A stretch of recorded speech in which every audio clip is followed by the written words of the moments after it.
여러분 안녕하십니까? 저는 다림줄입니다.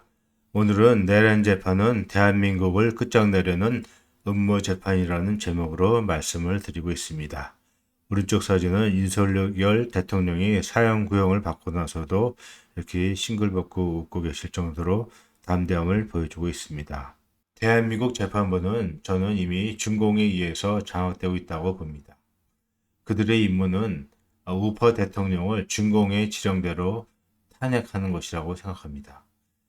지금 현재는 김참, 오윈, 성왕, 이진 같은 4명의 간첩들이 이미 활동하고 있습니다. 가운데 저는 시진핑이 한국에 왔을 때 시진핑이 그 연설을 들으면서 혼자 싱글벙글 웃었는데 아무런 통역기도 없이 듣고 있었던 것입니다. 결국 자신이 중공 사람이라는 것을 나타내고 있었습니다. 또 오른쪽 여자는 헌재에서 마치 대변인처럼 활동하고 있습니다. 이 얼마나 우스꽝스러운 일입니까? 대한민국에서는 지금 젊은이들이 직장을 잡지도 못하고 있는데 이런 일들이 벌어지고 있는 것입니다.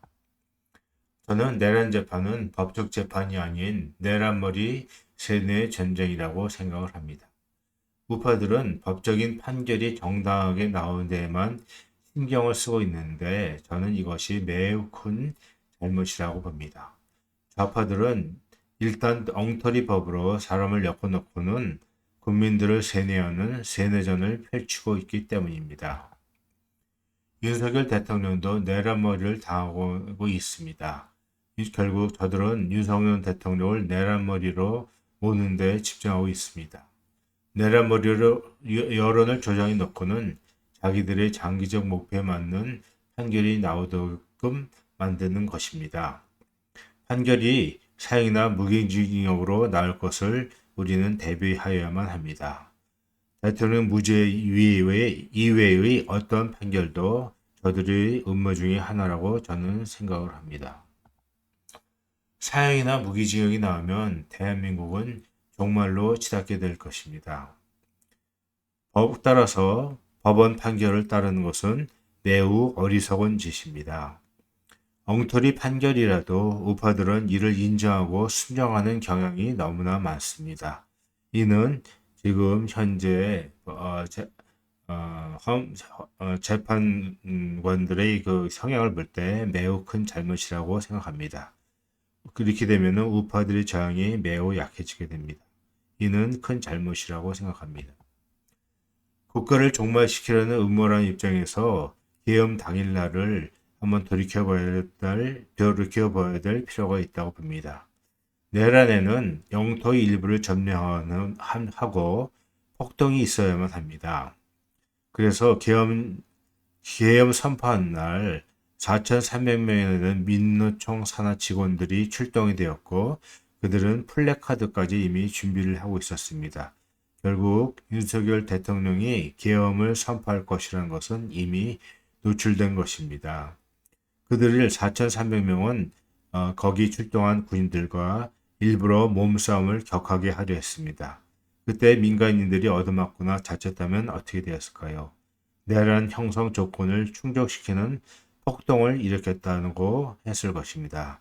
그러한 것을 빌미로 윤석열 대통령에게 사형을 집행했을 것입니다.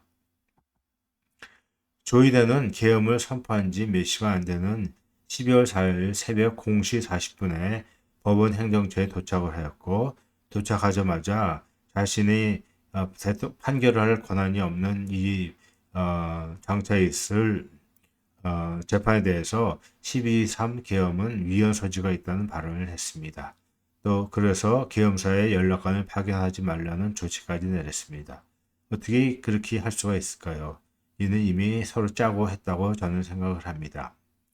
대통령과 각 장관과의 통화는 0시 31분부터 40초간 이루어졌습니다. 그런데 조이대는 0시 40분에 법원 행정처에 도착을 했습니다. 결국 조이대는 이러한 것이 일어날 것을 미리 알았고 준비를 했으며 준비한 대로 일찍 법원 행정처에 도착을 했다고 봅니다. 또한 이러한 발언은 12.3 계엄 위헌 소지가 있다는 발언은 계엄날 한 것인데 조이대가 어떤 사건으로 인해서 재판에 회부된 적이 있는데 대통령 판결 직전에 이러한 재판이 풀어졌습니다. 그래서 조이들을 풀어주면서 이러한 발언이 세상에 알려지게 됐습니다. 뭔가 수상하지 않습니까? 저는 매우 수상하다고 생각을 합니다. 좌파들은 이미 윤석열 대통령이 계엄을 선포할 것을 알고 음모를 짰다고 봅니다. 윤석열 대통령을 내란으로 몰을 기회로 삼으려고 철저한 준비를 하였다고 봅니다. 대통령을 탄핵으로 유도하기 위해서 대통령 특활비를 없앴고 총 29건의 내각과 공직인사 탄핵소추안을 발의했다고 저는 생각을 합니다. 또한 홍장원으로 하여금 대통령이 체포하라는 사람들이 있었다고 하면서 체포자 명단을 만들었다고 했습니다. 그런데 이것이 여러 가지가 있고 해서 결국은 자기가 한 말이 거짓말인 것이 드러났습니다. 또한 이러한 상황에서 곽정근 육군특전사 사령관을 불러다가는 계엄이라는 것을 내란으로 몰아가면서 아마 협박을 한 것 같습니다. 결국 그래서 곽정근이가 넘어가서 국회의원을 끌어내리라는 지시를 받았다는 거짓말을 했습니다. 이것도 또한 그 이후 곽정근이 말한 것을 이후에나 대통령과 통화를 했기 때문에 곽정근이 한 말은 거짓말이 되었습니다. 또한 한덕수조차도 계엄 국무회의의 실체적인 실체와 형식상의 흠결이 있었다고 함으로써 계엄을 선포하기 직전에 정상적인 국무회의가 꼭 있어야 되는데 계엄 국무회의가 꼭 있어야 되는데 이런 것이 없었다고 해서 절차상의 하자가 있었다는 것을 빌미로 해서 헌재가 윤석열 대통령을 파면을 했습니다. 그런데 이러한 것도 거짓말인 것이 결국은 다 드러났습니다. 그런 이런 모든 세 사람의 거짓말이 다 드러났는데도 탄핵재판소는 즉시 탄핵재판을 제기하지 않고 있습니다. 결국 이들은 한패거리라고 봐야 되는 저는 생각을 합니다. 탄핵재판을 제기하지 않은 이유는 국민의힘을 해산하기 위해서라고 저는 생각을 하며 정청래는 이러한 기자회견을 했는데 유죄 판결이 확정되면은 국힘은 해산해야 될 것이라는 주장을 한 적이 있습니다. 만약에 국힘이 해체가 되면은 일당 독재가 되겠죠. 그렇게 되면 연방제로 중공이 속국으로 만들 것입니다. 이것이 저들이 추구하는 장기적인 목표가 될 것이며 이러한 장기적인 목표를 이루기 위해서 윤석열 대통령의 일단 내란이라는 죄목을 씌우고는 내란으로 몰고 가는 그런 작전을 쓰고 있다고 저는 생각을 합니다. 중공 속국이 되게 한 후에 저항을 하지 못하도록 저들은 이미 준비를 하고 있습니다. 무수한 중국 사람들을 불러들이고 있고요. 내란 전담 재판부법을 통과했습니다. 사람들은 인민재판법이라고 그러죠. 또 법 왜곡죄를 만들었습니다. 자기들 판단 외에는 모두가 다 법을 왜곡으로 하고 있다고 판결을 할 수 있다는 것입니다. 정보통신망법을 만들어서 국민들의 입을 틀어막으려고 하고 있습니다. 표현의 자유를 박탈하고 있고 이것을 미국이 매우 신중하게 경고를 한 적이 있습니다. 우리가 만약에 중공의 지배를 받게 되면은 먼저 안면인식 기술에 인해서 고통을 당할 것입니다. 중국에서는 지하철이나 화장실에서 휴지를 하나 뺀 다음에는 15분이 지나서야만이 휴지를 빼게끔 하는데 그것을 하기 위해서 안면 인식을 사용한다는 것입니다. 내란재판법은 이미 서울고법에서 내란 전담 재판부를 2개나 설치하고 있습니다. 또 입틀막법을 만들었습니다. 이를 통해서 카톡과 SNS를 통제하고 있습니다. 저는 벌써 3번이나 카톡 정지를 당한 적이 있습니다. 내란 재판의 결과가 대한민국의 종말이 되는 결과가 될 수 있습니다. 윤석열 대통령에게 사형을 구형하거나 무기징역을 구형하게 되면은 대한민국은 종말로 치닫게 되는 무서운 결과가 일어날 수가 있습니다. 대한민국을 종말시키기 위해서 윤석열 대통령에게 저는 사형을 판결을 내릴 것이라고 생각을 합니다. 박지원은 이런 말을 했습니다. 윤석열인 2번 풀려나면 나라가 아니다. 사약을 골라 마실 권리는 개인에게는 없다는 무서운 말을 했습니다. 또한 윤석열 대통령에게 사형 구형을 지정했다는 박선의 충격 발언이 있었던 것이 밝혀진 적이 있습니다. 그런데 이러한 비도가 사라졌습니다.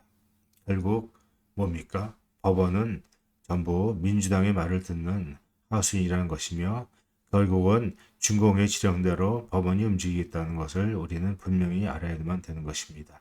그렇기 때문에 우리는 불법 판결에 대해서는 도저히 받아들이면 안 된다고 저는 생각합니다. 박근혜 대통령님이 자신의 탄핵재판 판결에 대하여 이런 말씀을 하신 적이 있습니다. 내가 헌재의 결정을 지금에 와서 받아들이지 못하겠다고 할 수는 없다라는 발언을 하셨습니다. 저는 그 당시만 해도 좌파들이 이렇게 엄청난 음모를 꾸미고 있다는 걸 잘 몰랐습니다. 아마 대부분의 우파들은 잘 몰랐고 박근혜 대통령도 잘 모르셨기 때문에 이런 발언을 하셨다고 봅니다. 하지만 저는 지금을 돌아보면 이런 발언은 잘못됐다고 생각을 합니다. 황교안 씨가 대통령 권한대행을 할 때 헌재 결정을 존중한다고 밝힌 적이 있습니다. 저는 황교안 씨도 그 당시 좌파들이 이런 엄청난 음모를 꾸미고 있다는 걸 잘 몰랐기 때문에 결국 이런 발언을 하지 않았냐고 생각을 하는데요. 지금 와서 보면은 황교안 씨는 헌재 앞에서 탄핵 인용할 때는 걷잡을 수 없는 폭동이 일어날 것이라는 발언을 했습니다. 탄핵 인용을 하지 말라고 법원에게 요구를 한 것입니다. 저는 이것을 탄핵 인용은 우리 국민, 우파 국민 누구나 또 좌파 국민들도 실제적으로는 탄핵을 인용해서는 안 된다고 저는 생각을 합니다. 내란 재판은 법적 재판이 아닌 대한민국을 종식시키려는 내란머리 세뇌 전쟁입니다. 무죄 판결 이외에는 어떤 판결도 우리는 용납해서는 않아야만 합니다. 만약에 우리가 이를 용납하게 되면 대한민국은 파멸로 치닫게 되는 것입니다. 정말 너무나 나라가 위기입니다. 자유경제 체제를 지키려기 위해서는 결국 국민저항권이 사용되어야만 한다고 저는 생각을 합니다.